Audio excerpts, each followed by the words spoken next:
Hi everyone, Grant K here for the Flame Learning channel. In the previous video about action in Flame 2017, we looked at the redesigned render outputs for a better workflow, as well as a multitude of render passes. Now as a reminder, the render passes provide two functions for action.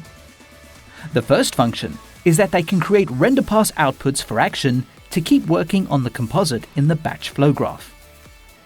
The second function, which will be the focus of the next few videos, is that the render passes are also used for post-processing effects in action. This post-processing pipeline is called CameraFX and is part of the Flame 2017 release. CameraFX allows you to create loads of in-camera effects such as ambient occlusion, depth of field, motion blur, blooming, reflections, and the list goes on.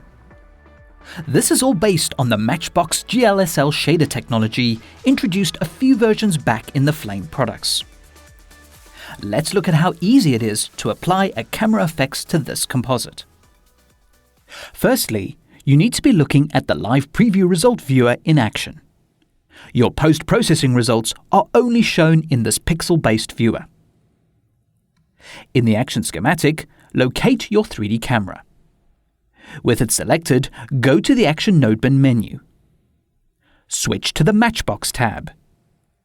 Scrolling through the nodes, there are so many to choose from. Many more have been added to Flame 2017, including some that are using Autodesk Stingray gaming technology. We'll get to those in the next video. But for now, let's start off with something simple. I'll use a bleach bypass shader to stylize the look in camera. So instantly, the effect is applied to the result of the camera. If you switch to orbit mode through the Tools menu and move the camera around, you'll note that the bleach bypass is applied to the whole 3D composite. Now let's start pushing this further. Select the camera again and go to the Action Node Bin menu. This time, drag out a Blur 3D Selective. You should now see a slight blur in combination with the bleach bypass.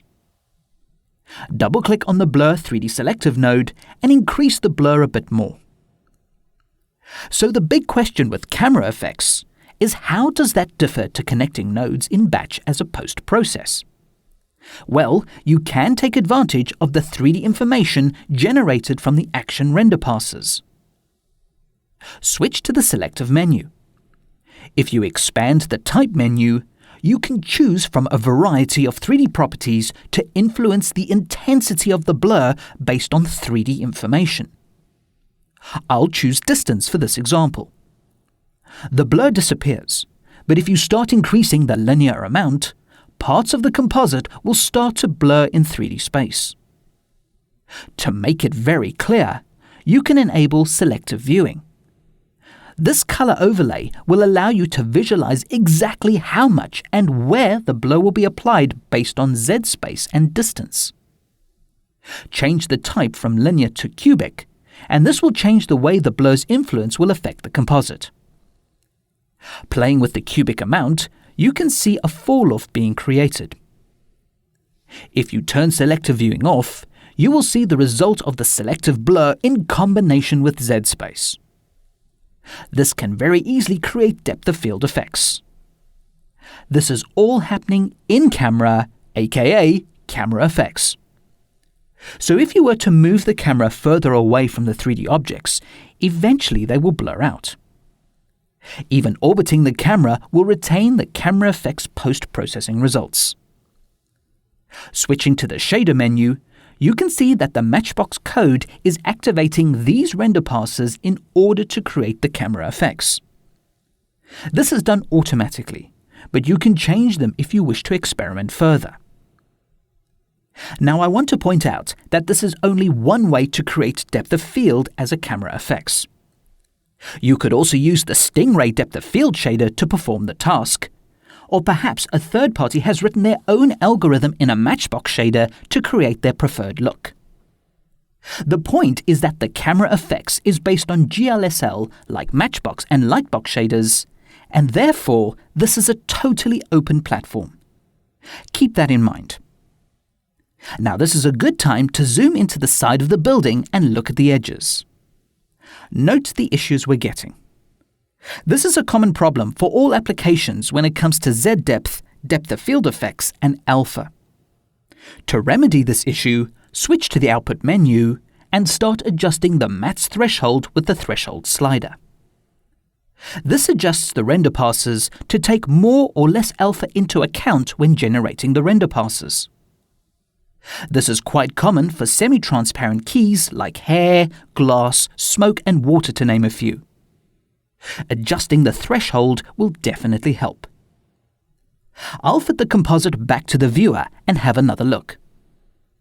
Now the beauty of CameraFX, Lightbox and Matchbox is that they are applied at different points within the action pipeline, so you can mix and match as you choose. The composite is looking better, but I feel that some light should be bleeding around the building. This can be done by applying a Matchbox shader to the building texture and not the camera. I'll select the surface object and switch back to the Action node bin. Using the same Matchbox shaders, I'll add a light wrap shader node to the surface texture. Quickly, I'll call up the controls and change the blend mode to screen. You can adjust the amount to taste. This is by no means perfect, but it looks much better to sell the composite. So that's combining multiple camera effects with a Matchbox texture shader. Now you can keep building the CameraFX pipeline. Say for instance, you select the camera again and go back to the Action node bin. In the Matchbox menu, I'll drag out a Fog 3D Selective. This is now applied to the CameraFX pipeline. Let's start using a 3D Selective to control the fog in 3D space.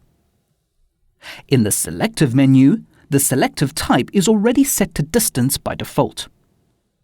Slowly decrease the amount of fog according to distance from the camera. It might be easier to do this by enabling Selective Viewing and adjusting the slider.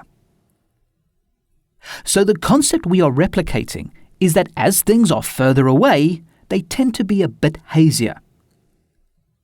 Now I like what I'm seeing. However, one thing that has happened is that the fog is being applied after my bleach bypass, so the effect is looking washed out.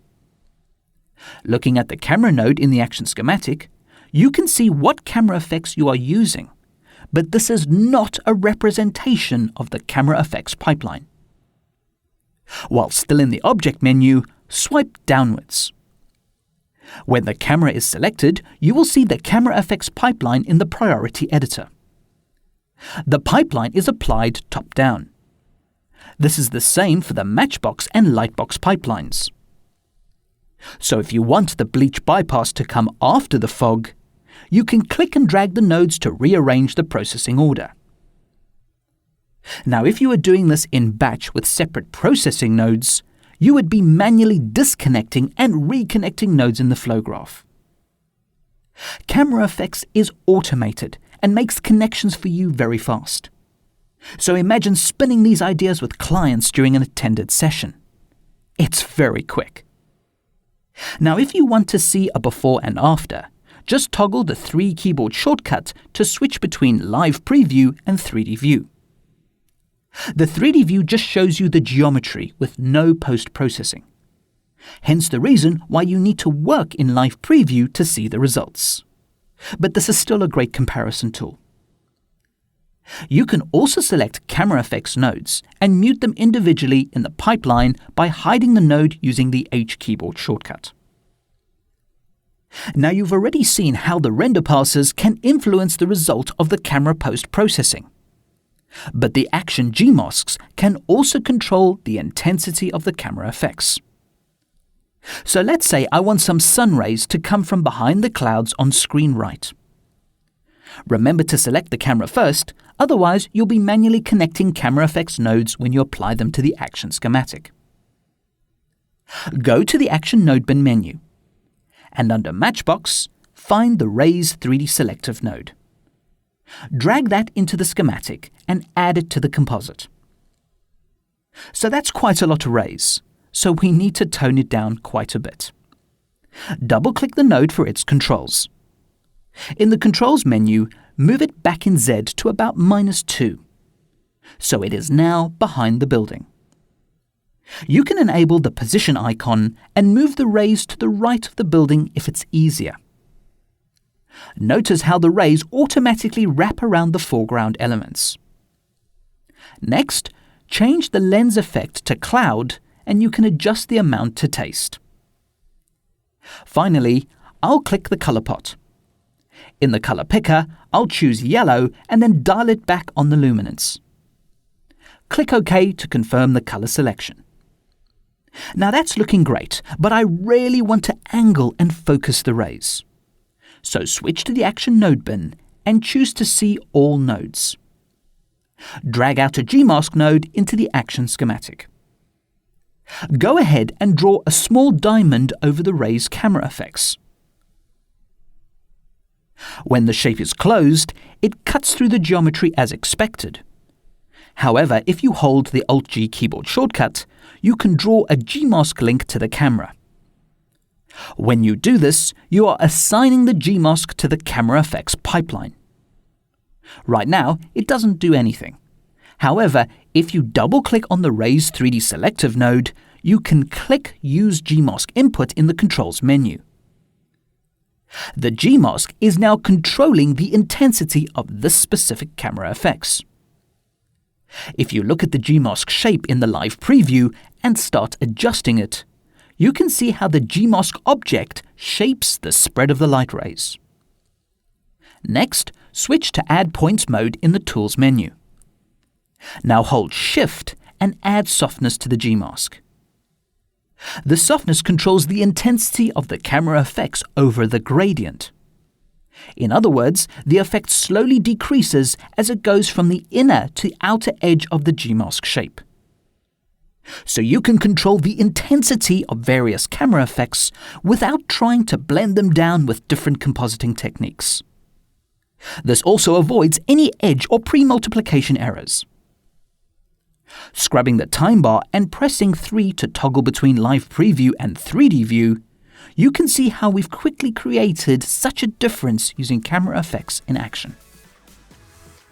To conclude this video, I want to point out that we have been using 2D images to create this composite. But everything that has been done here can equally be applied to 3D geometry in the action environment. In the next video, we'll look at another CameraFX example using 3D geometry, as well as other camera effects based on the Autodesk Stingray gaming technology. This is definitely something you need to see. Be sure to check out the other videos covering the features, workflows, and updates to the Flame 2017 products. Comments, feedback, and suggestions are always welcome and appreciated.